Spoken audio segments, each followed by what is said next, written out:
परम सत्कारयोग गुरु प्यारी सात संगत जी राधा स्वामी जी। सात संगत जी, भाई शादी और महाराज सावंत सिंह जी की संगत को कौन नहीं जानता।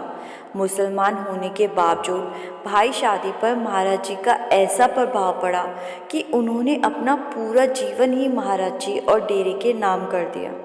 आज की इस साखी में भाई शादी और महाराज जी की संगत की कुछ अनसुनी बातें आपको बताने जा रही हूँ, जो आपने शायद ही पहले कभी सुनी होगी। सात संगत जी, वो मालिक जब भी किसी को अपने साथ मिलाना चाहता है तो वो उसके गुण अवगुण नहीं देखता। जब उसने किसी को अपने साथ मिलाना होता है तो वो कोई ना कोई ज़रिया ज़रूर बना देता है। भाई शादी का जन्म धालीवाल गांव के एक मुसलमान परिवार में हुआ था। लड़कपन से ही उसको कुश्ती का शौक़ था। उसकी कुश्ती सिखाने वाले पहलवान ने इस शर्त पर उन्हें अपना शिष्य बनाया कि गांव से बाहर सोना होगा और ब्रह्मचारी जीवन जीना होगा। भाई शादी ने अपने उस्ताद की शर्त मान ली और उनसे कुश्ती सीखने लगे। उन्होंने पूरा जीवन विवाह नहीं किया। उनका पहला शौक़ कुश्ती का था और दूसरा शौक़ मशीनी कार्य का था। मशीनी कार्य का तो उन्हें शुरू से ही शौक़ था। उन्होंने कुछ समय एक पुल के निर्माण के समय एक अंग्रेज़ अफसर के नीचे काम किया और मैकेनिक का काम भी सीखा। फिर अमृतसर में एक मुसलमान मिस्त्री के यहाँ तेल के इंजनों पर काम किया और वहाँ रहकर वो एक कुशल मिस्त्री बन गए। जब भी वो अपने गांव आते तो शरारती लड़कों के साथ मिलकर उद्यम मचाते। उस समय उनकी आयु लगभग 22 वर्ष की थी। जब भाई शादी ज़्यादा समय अपने गांव में बिताने लगे, गांव में तथा आसपास के स्थान के लोगों के या वहां से गुजरते मुसाफिरों का सामान और पैसे इत्यादि छीन लेना उनका रोज़ का काम बन गया था और किसी से भी मारपीट कर देते थे। शरीर से बलवान और स्वभाव से निडर तो थे ही, इसीलिए लोग उनसे डरने लगे। कई बार ब्यास जाने वाले राहगीरों को भी भाई शादी रास्ते में परेशान करते और उनका सामान छीन लेते, उनके पैसे छीन लेते। एक दिन एक सत्संगी ने हजूर महाराज जी से शिकायत कर दी कि धारीवाल गांव की ओर से आने वाली संगत को एक शैतान नौजवान बहुत परेशान करता है, उनसे लूट मार करता है। इस पर महाराज जी ने फरमाया कि अगर अब वो ऐसा काम करे तो उसे डेरे आने के लिए बोलना। कुछ दिन बाद वही सत्संगी डेरे आ रहा था। रास्ते में भाई शादी मिल गए, रोक कर सामान लूटने और मारपीट करने को तैयार हो गए। सत्संगी बोला कि भाई, मैं तो कमज़ोर हूँ, तेरा मुकाबला नहीं कर सकता। अगर मुकाबला करना ही है तो मेरे गुरु के पास डेरे जाओ, वो बहुत ताकतवर है। तो इस पर भाई शादी कहने लगा कि चल देख लेते हैं तेरे गुरु को भी, कितनी ताकत है उसमें। ये कहकर इस चुनौती को भाई शादी ने स्वीकार किया और डेरे जाने का निश्चय कर लिया। कुछ दिन के बाद एक दिन भाई शादी डेरे के पास वाले गांव से कुश्ती देखकर वापस लौट रहे थे। डेरे के पास से निकले तो उन्हें वही चुनौती याद आ गई और अपने साथियों के साथ डेरे आ गए। उस समय एक छोटे से मैदान में सत्संग हो रहा था। भाई शादी भी अपने साथियों के साथ बैठकर सत्संग सुनने लगे। जब सत्संग समाप्त हुआ तब तक शाम हो चुकी थी, इसीलिए भाई शादी के साथी वापस चलने की जल्दी करने लगे। परंतु महाराज जी के दर्शन करके शादी की तो हालत ही बदल गई थी। महाराज जी से मिलने की इच्छा जाग उठी थी। अपने साथियों से बोले, अल्लाह के दर पर आकर हाजिरी दिए बिना जाना कौम के खिलाफ है। लेकिन साथियों को जल्दी जाना था तो साथियों ने भाई शादी पर जोर डाला और कहने लगे कि जल्दी चलो, नहीं तो हम चले जाएंगे। ये सुनकर भाई शादी भी साथियों के साथ वापस जाने के लिए चल पड़ा। अभी ये लोग कुछ कदम ही चले थे कि सामने से सतगुरु महाराज जी आते हुए मिले। भाई शादी सबसे आगे थे।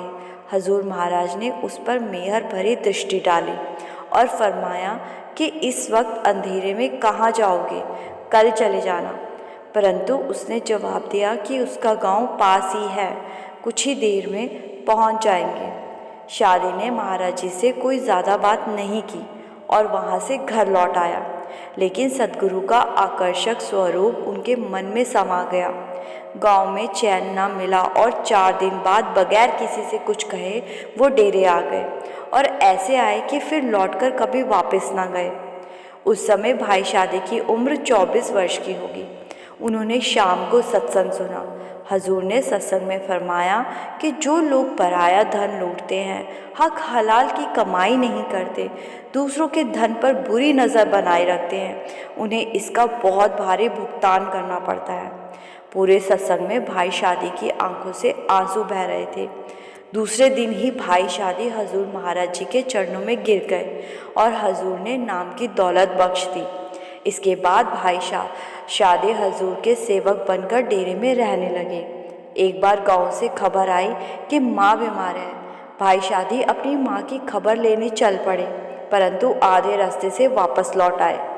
जिस दिन सद्गुरु के चरणों में आए थे, सब कुछ छोड़कर आए थे।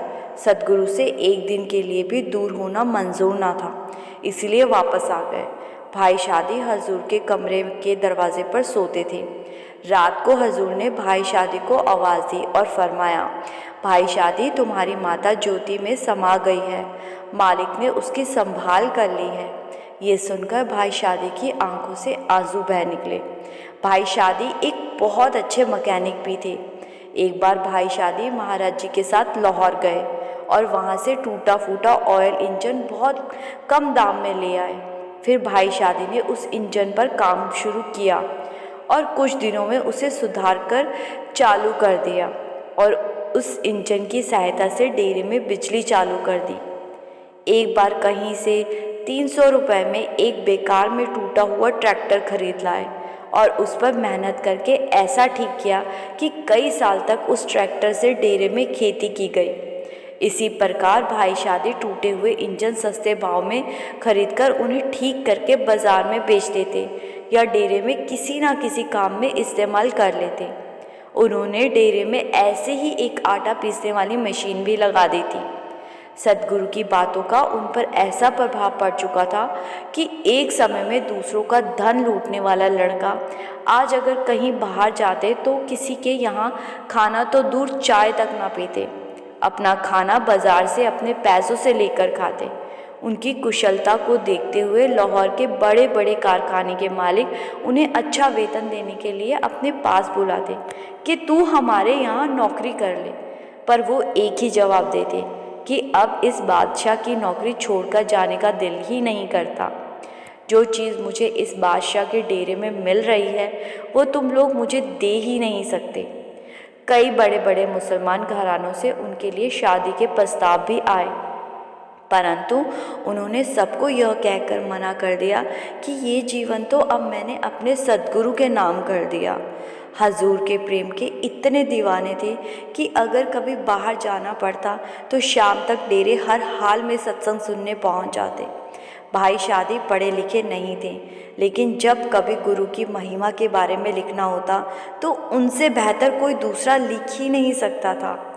महाराज सावन सिंह जी के चोला छोड़ने पर भाई शादी बहुत उदास रहने लगे, जबकि सरदार बहादुर जगत सिंह जी महाराज और उनके बाद भाई चरण सिंह जी से भी उनका प्रेम कम नहीं था।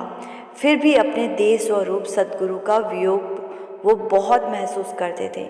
15 नवंबर 1952 की रात को भाई शादी ने चोला छोड़ दिया और मालिक में समा गए।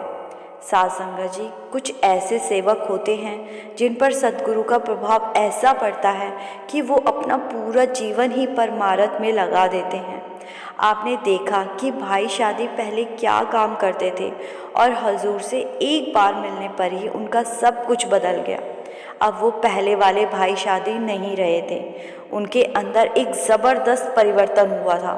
साध संगत जी, बहुत कम जीव ऐसे होते हैं जो अपना पूरा जीवन मालिक के नाम कर देते हैं। इधर हम अपने आप को देखें तो हम तो थोड़ी देर भजन सिमरन पर बैठ जाए तो समझने लगते हैं कि हमने कोई पहाड़ तोड़ दिया है। साध संगत जी, भाई शादी का मुकाबला तो हम नहीं कर सकते, लेकिन बाबा जी के हुक्म में ज़रूर रह सकते हैं। इसीलिए भजन सिमरन ज़रूर करो, तभी इस मार्ग पर तरक्की मिलेगी। साध संगत जी, साखी को यहीं समाप्त करते हैं। ऐसी और भी रूहानी साखियाँ सुनने के लिए इस चैनल को ज़रूर सब्सक्राइब कीजिएगा, गुरु प्यारी सात संगत जी, राधा स्वामी जी।